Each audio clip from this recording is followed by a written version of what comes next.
तो ये आप लोगों की ताकत से घबराते हैं, जो जनता के अंदर उम्मीद पैदा की आम आदमी पार्टी ने। आपके बच्चों की बात करते हैं हम, आपके परिवार की बात करते हैं, आपके दुख दर्द की बात करते हैं।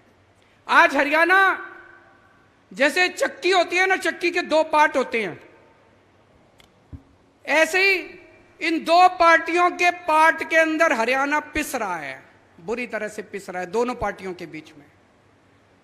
एक पार्टी है हरियाणा में, वो कहती है हम जाटों की पार्टी हैं, सारे जाट जाट हमको वोट दो, हम जाटों का भला करेंगे। दूसरी पार्टी है, वो कहती है हम नॉन जाटों की पार्टी हैं, नॉन जाट हमको वोट दो, हम नॉन जाटों का भला करेंगे। भाई साहब, हरियाणा की जनता ने दोनों को मौके देके देख लिए। ना तो ये जाट वालों पार्टी ने जाटों का भला किया, और ना नॉन जाट वालों ने नॉन जाट का भला किया। अब आम आदमी पार्टी आई है, हम तो कह रहे हैं जी हम तो 36 बिरादरी की पार्टी है। ये बहुत स्पष्ट रूप से कहा गया है कि कोई जो एलिगेशन लगाते थे आप कि ये पॉलिटिकली मोटिवेटेड है, ऐसा नहीं है। मटेरियल जो रखा गया है कोर्ट के सामने वो दिखाती है कि ये अनरीजनेबल नहीं है ये अरेस्ट, बड़े स्पष्ट रूप से। फिर आप कहते हैं कि हमें अब सुप्रीम कोर्ट पे भी भरोसा नहीं है। इतना ही नहीं, अरविंद केजरीवाल जी, आपने अपने चिट्ठी में लिखा है कि ये मनोज तिवारी जी, इनको कैसे मालूम पड़ गया कि मुझे समन होगा और मुझे अरेस्ट किया जाएगा।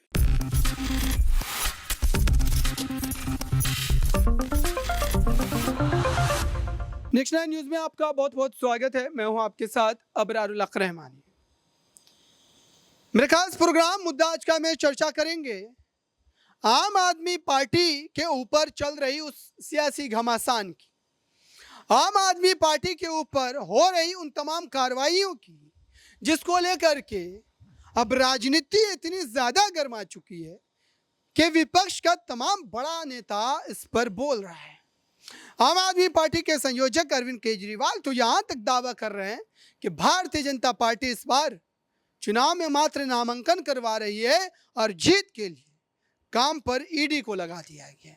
यानी कि ईडी कार्रवाई करती है, नेता परेशान होते हैं, चुनाव में अपने ध्यान को लगा नहीं पाते हैं, उसका नतीजा ये होगा कि वो चुनाव हार जाएंगे, पार्टी जो है सीटें नहीं ला पाएंगी और फिर उसके बाद सत्ता बदल जाएगी।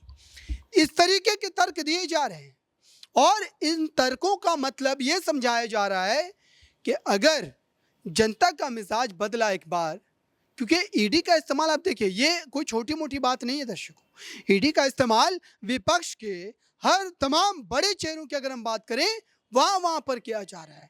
अशोक गहलोत के बेटे वैभव गहलोत, कांग्रेस के प्रदेश अध्यक्ष गोविंद सिंह डोटासरा, आम आदमी पार्टी के नेताओं पर तो धड़ल्ले से जो है ईडी छापेमारी कर रही है, गिरफ्तारी कर रही है और 200 दिन रखने के बावजूद भी सबूतों के नाम पर मात्र कोर्ट में आश्वासन दे रही है और ये कह रही है कि मनीष सिसोदिया को रिहा मत करिए, क्योंकि मनीष सिसोदिया अगर रिहा हो गए तो वो सबूतों से छेड़छाड़ कर यहाँ पर अपने आप को सुरक्षित करने का जो एक तरीके से मामला है वो एक तरीके से फिट कर लेंगे और कोर्ट इसमें उनको जमानत देने पर मजबूर हो जाए। इस तरीके से तर्क रखे जा रहे हैं। इस पर आम आदमी पार्टी का पक्ष क्या है वो एक बार आप जरूर सुनिए।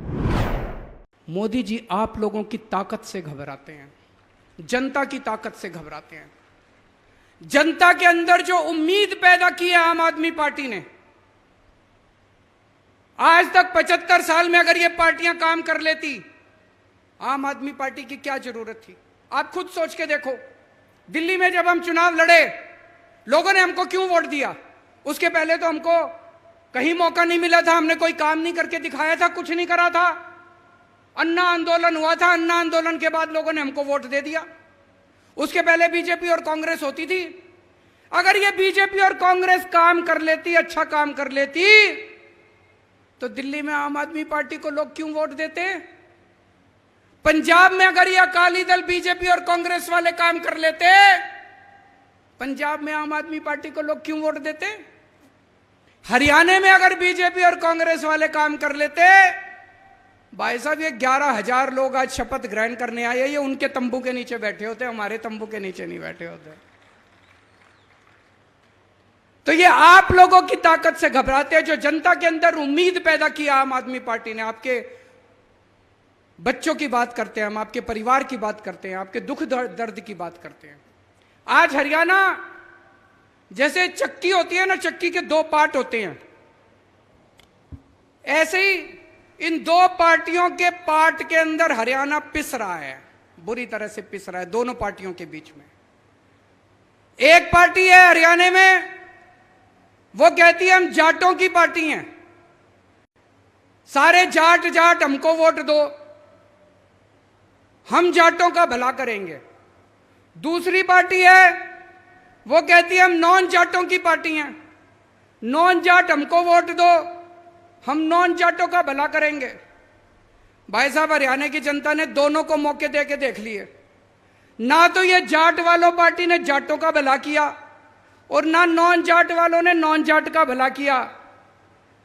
अब आम आदमी पार्टी आई, हम तो कह रहे हैं जी हम तो 36 बिरादरी की पार्टी है, हम तो सबकी पार्टी हैं, हम तो जाटों की भी पार्टी हैं, नॉन जाटों की भी पार्टी हैं। तुम्हारे बच्चों के लिए स्कूल बनवा देंगे, तुम्हारे बच्चों के लिए नौकरी का इंतजाम कर देंगे, तुम्हारे बच्चों का भविष्य बना देंगे, तुम्हारे घर में कोई बीमार होगा उसका फ्री में शानदार इलाज करा देंगे, अस्पताल बनाएंगे, सड़कें बनाएंगे, बिजली मुफ्त दे देंगे।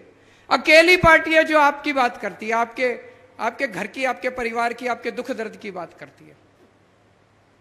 आज पूरे देश में मैं रोज देखता हूं बुरा हाल मचा पड़ा है, चारों तरफ भ्रष्टाचारी भ्रष्टाचार, गुंडागर्दी, लूटपाट। तो आपने सुना दर्शकों, इस पूरे मुद्दे पर आम आदमी पार्टी एक सुर में एक ही राग गा रही है, और वो ये कह रही है कि भारतीय जनता पार्टी इस वक्त ईडी का इस्तेमाल जिस धड़ल्ले से कर रही है और जिस ढंग से वो लगातार जो है आम आदमी पार्टी के लीडरों को अरेस्ट करवा रही है, ये उनको राजनीतिक लाभ नहीं बल्कि राजनीतिक नुकसान पहुंचाएगा। और ये बात भारतीय जनता पार्टी को याद रखने की ज़रूरत है कि ये पार्टी जो है ये इस तरीके की कार्रवाइयों से डरने वाली नहीं है। लेकिन भाजपा इस पूरे मामले पर अलग ही एक नज़रिया पेश करती है, क्योंकि एक दर्शकों एक सवाल ये भी उठता है कि ईडी क्या ऐसे ही इन नेताओं को उठा करके डाल दिए जेल में? क्या इनके खिलाफ कोई सबूत नहीं थे? सबूत तो कुछ ना कुछ जरूर होंगे, क्योंकि किसी बुनियाद पर ही डाला गया होगा जेल में। तो जब तक मामला हल की ओर नहीं हो जाता, जब तक इस पर फैसले नहीं आ जाते, तब तक कहीं ना कहीं गो मगो असमंजस की स्थिति बनी रहेगी। आइए भारतीय जनता पार्टी के पक्ष को भी सुना के बेल एप्लीकेशन लेकर, और क्या कहा न्यायालय ने बड़े स्पष्ट रूप से कहा, one aspect regard to the transfer of money ₹338 crores is tentatively established. We have therefore dismissed the applications for bail. ये कहा है सुप्रीम कोर्ट ने मनीष सिसोदिया जी को लेकर। क्यों?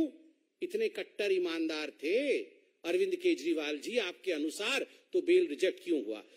आप संजय सिंह जी के लिए कह रहे थे ये बड़े क्रांतिकारी नेता हैं, इनको फंसाया जा रहा है बीजेपी की ओर से। कोर्ट ने क्या कहा?